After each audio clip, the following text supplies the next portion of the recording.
हिमालय के ऊंचे पहाड़ों में कुल्लू घाटी में एक पुरानी हवेली थी। लोग उसे भूत बंगला बुलाते थे। उसके पास जाने की किसी की हिम्मत नहीं होती थी। कहानियां फैली हुई थीं, अजीब आवाजों की और डरावनी रोशनी की जो हवेली से आती थी। गांव वालों का कहना था कि वहां एक औरत का भूत रहता है जिसकी मौत टूटे हुए दिल से हुई थी। वो कहते थे कि रात को उसके खोए हुए प्यार का रोना गूंजता है। हवेली डर की निशानी बन गई थी। उसकी टूटी फूटी हालत भूली हुई त्रासदियों का प्रतीक थी। कभी चमकने वाला पेंट उखड़ गया था जिससे नीचे के पत्थर दिखने लगे थे। टूटी हुई खिड़कियां खाली आंखों की तरह हवेली से बाहर देखती थी और उसकी भयानकता को बढ़ाती थी। उसके आसपास की हवा भारी लगती थी, डर और फुसफुसाहट भरे राजों से भरी हुई। अमित, एक जवान लड़का जो कुल्लू घूमने आया था, इन कहानियों पर हंसता था। उसे भूतों पर यकीन नहीं था। यह सब बकवास है, उसने ऐलान किया। अपनी बात साबित करने के लिए उसने हवेली में एक रात बिताने का फैसला किया। एक टॉर्च और नाश्ते से भरा बैग लेकर वो हवेली की तरफ बढ़ा। जैसे ही उसने जंग लगे गेट को धकेला, हवा के एक ठंडे झोंके ने उसकी रीढ़ की हड्डी में सिहरन दौड़ा दी। उसने इसे नजरअंदाज कर दिया और ठंड का कारण पहाड़ी हवा को बताया। वो हवेली के अंदर चला गया। हवा और ठंडी हो गई और एक बासी गंध उसकी नाक में भर गई। सन्नाटा बहरा कर देने वाला था, जो सिर्फ उसके अपने कदमों की आवाज से टूटता था, जो खाली हॉल में गूंज रहे थे। अमित ने कमरों को देखा। हर एक धूल और मकड़ी के जालों से ढका हुआ था, जो सालों से छोड़े जाने का प्रमाण था। भयानक सन्नाटे के बावजूद अमित को एक अजीब सी शांति महसूस हुई। देखो, डरने की कोई बात नहीं है, वो खुद से बुदबुदाया। उसकी आवाज खालीपन में गूंज रही थी।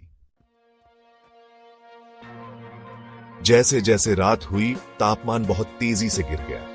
अमित मुख्य हॉल में बैठा था। एक अकेली मोमबत्ती दीवारों पर लंबी परछाई बना रही थी। अचानक उसने एक धीमी सी सिसकी सुनी।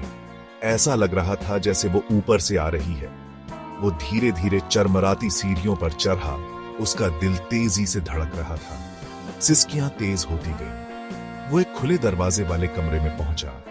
उसमें से एक ठंडी हवा चल रही थी जिसमें चमेली की खुशबू थी। एक औरत जमीन पर बैठी थी। उसकी पीठ उसकी तरफ थी। उसने सफेद साड़ी पहनी हुई थी। उसके लंबे काले बाल उसकी पीठ पर बिखरे हुए थे। हेलो, अमित ने आवाज दी। उसकी आवाज थोड़ी कांप रही थी। औरत नहीं पलटी। वो सावधानी से उसके पास पहुंचा। भाग 4, प्यार का श्राप। जैसे ही वो करीब पहुंचा, औरत ने धीरे से अपना सिर घुमाया। उसका चेहरा पीला और खूबसूरत था, लेकिन उसकी आंखें एक अथाह उदासी से भरी हुई थीं। अमित हांफने लगा। उसकी आंखें मानो उसे भेद रही थीं, दर्द और चाहत के एक जीवन को दर्शा रही थीं। वो बोलने लगी। उसकी आवाज एक शोकाकुल फुसफुसाहट थी जिससे अमित की रीढ़ की हड्डी में सिहरन दौड़ गई। उसने उसे अपनी कहानी सुनाई। प्यार, विश्वासघात और एक टूटे हुए दिल की कहानी, जिसके कारण उसकी अकाल मृत्यु हवेली की दीवारों के भीतर हुई थी।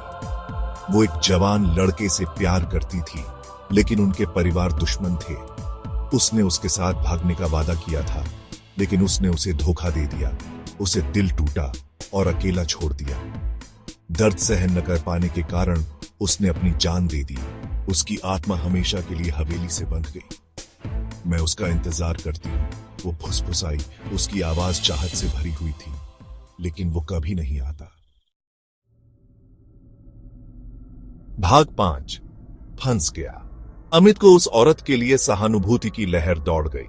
वो उसकी मदद करना चाहता था, लेकिन उसे नहीं पता था कि कैसे।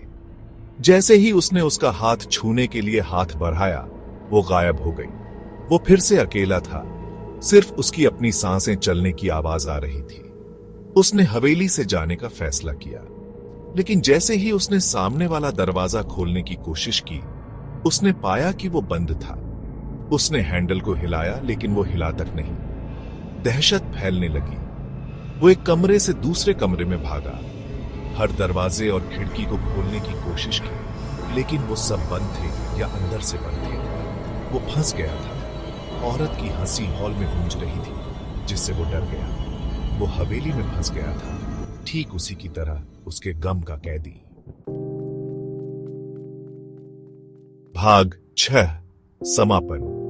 अगली सुबह गांव वालों ने हवेली का दरवाजा खुला हुआ पाया। वे सावधानी से अंदर दाखिल हुए। उनकी फुसफुसाहट सन्नाटे में गूंज रही थी, लेकिन अमित चला गया था। कुछ लोग कहते हैं कि वो अभी भी हवेली में फंसा हुआ है, हमेशा के लिए रोती हुई औरत के साथ बंधा हुआ है। कुल्लू की हवेली दुहक का प्रतीक बनी रही, एक ऐसी जगह जहां प्यार और विश्वासघात अलौकिक के साथ जुड़े हुए थे।